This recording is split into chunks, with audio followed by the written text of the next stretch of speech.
Hi, I'm Paris. So who wants to talk colon? Yeah, me neither, but since I decided to focus on health topics on this channel and they can be personal and embarrassing and messy, I thought this might be the one to start with. Perhaps you recognize this box from TV commercial fame, walking, talking, and telling you to get a colon cancer screening.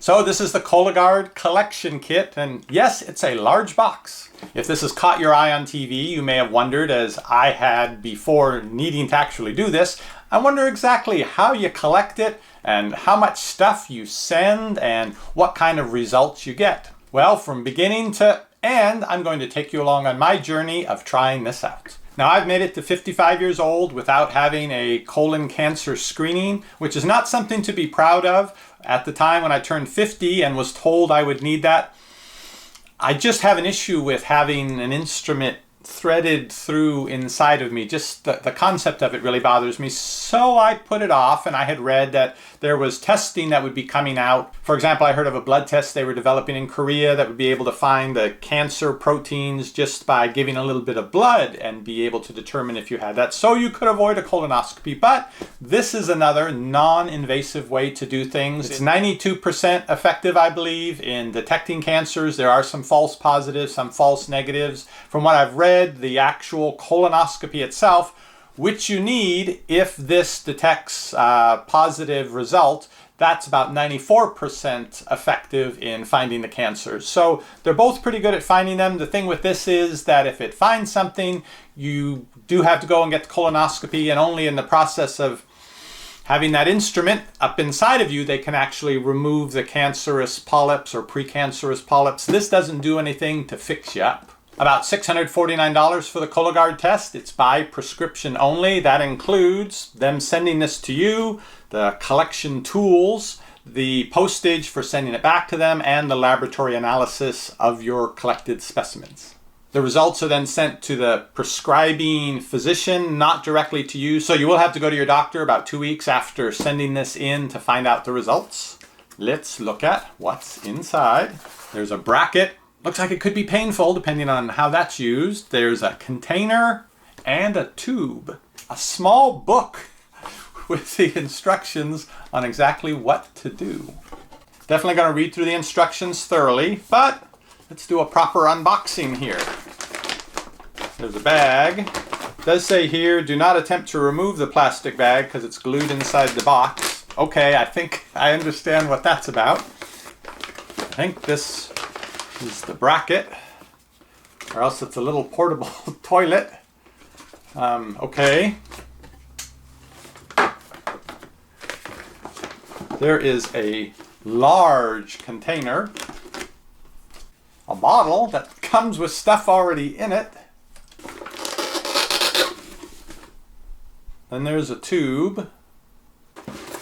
And yeah, I don't think the frame piece comes out either. So basically that's where everything will sit when you put it all back in to send it away. So I've read through the instruction guides front to back, took about 20 minutes. Definitely some good information in here, and it's good to know how you're going to use all of these pieces before you get started. So let me cover this with you. First of all, this bracket fortunately does not attach to you. It goes under your toilet seat, on top of the ceramic part of the toilet, but under the seat. And these stick out to the side. So you slide that on the toilet and you've got your target zone set out for you here. Now, once this is in place and they tell you exactly how to position it, if you've ever used an outhouse, you probably have a good idea. This, take the lid off, of course. It's going to slide in here and be caught. And so that's the area that you are working with. I was thinking this is an awfully large container, but when you think about it, really, it's better that it be on the larger side than the smaller side. So that's going to capture your sample, but you are not done with it. You would think, okay, put the lid on and put that away. Don't have to deal with it anymore. Oh no. Once you have your sample here, then you got to go and get the tube, which has a little mascara applicator looking thing inside of it. You're going to take that and you're going to get a subsample of this collected sample, brushing it in there. When you have coated this with some of that sample, then this goes back in here. There's some liquid, a preservative. And speaking of preservatives, no, you're not done with this yet. This then has to be added, it's a preservative, to this jug, and then you need to seal it up extra tight. They show you, make sure that it won't leak. You will fill out your labels, attach one to the big bucket and one to the little tube. Then reassemble all this in the box that it was shipped to you in. Make sure that you've got the shipping label that shows to send it back to the place, to the laboratory.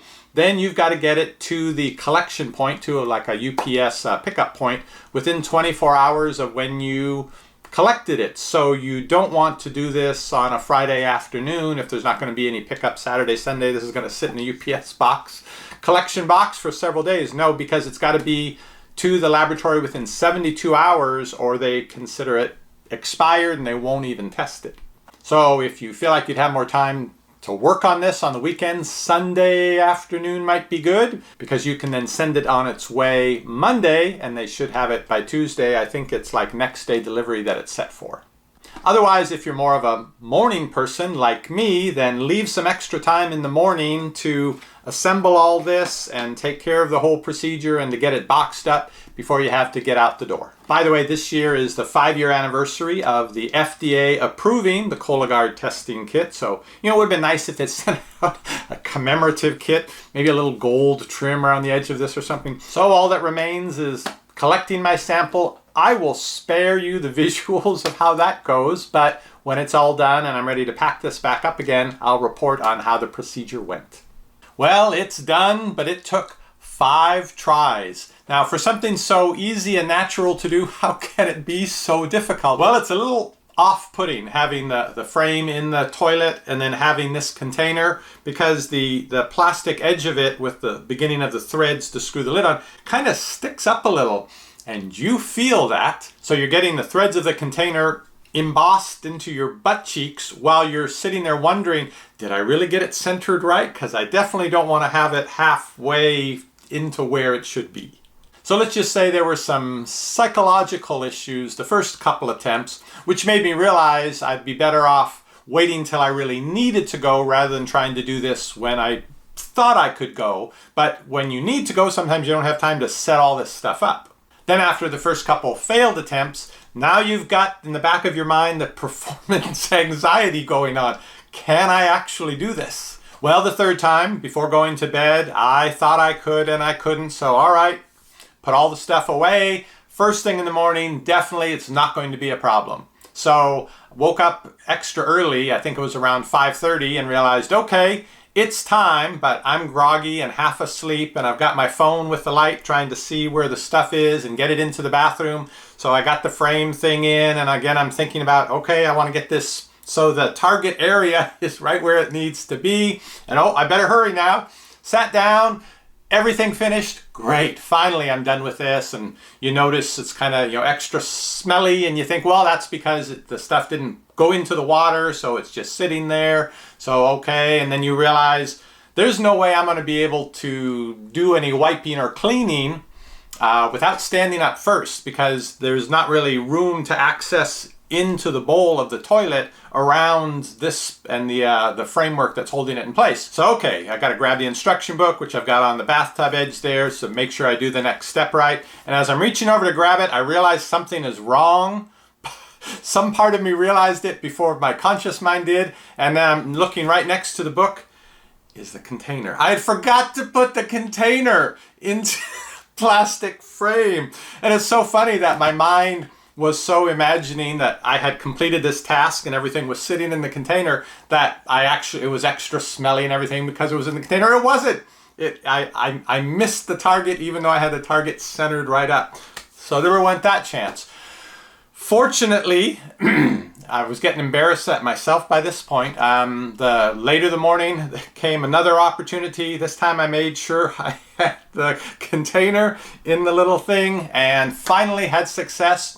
And my imagining before that, well, because it didn't go down in the water, so it's extra smelly, no comparison to when it actually is in the container and not in the water. Within 30 seconds, the bathroom smells a lot like an outhouse. And you realize, yeah, you are going to have to stand up and take this out and get that settled before you can finish settling things with yourself. And you know how when a waiter or waitress is carrying a number of glasses to the table, sometimes they'll have the thumbs and fingers in the glasses when they bring them over.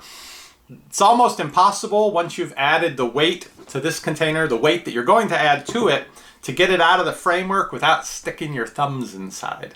Just don't bring someone a glass of water immediately after doing that. So, got that put to the side, took care of other things, got the book out and saw the steps. I had to take the little mascara applicator device and dig around to get a portion of the sample on that and put it into the container with the preservative. Okay, that's done. Now you've got that big thing of the jar of preservative you have to add to this. Poured the thing in, read the rest of the instructions, made sure when I was putting the lid on it was good and tight, no gap that anything was going to leak out. Finally that was done. Now it's time to fill out the labels, apply them, pack it back up in the box. If you weren't sure why there was this Ziploc bag in there before, now you got a pretty good idea.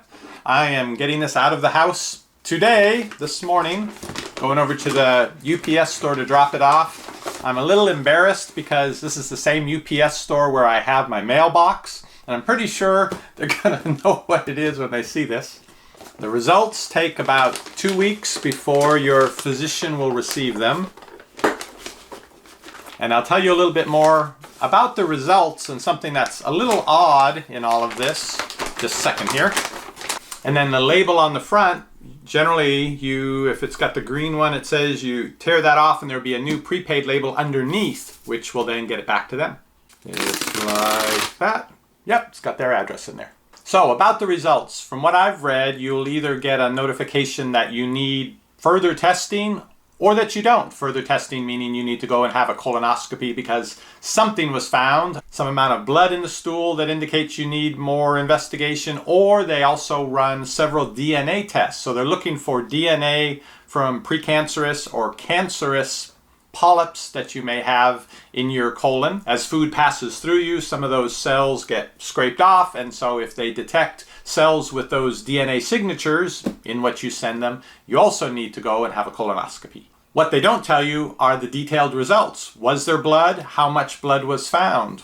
Were there DNA tests that went positive? Which particular ones? You only get the go and get a colonoscopy or you're okay for another 3 years information. That's it. As I understand it, they apply an algorithm to the different results, weighing them differently, and give you a score from 0 to 1,000.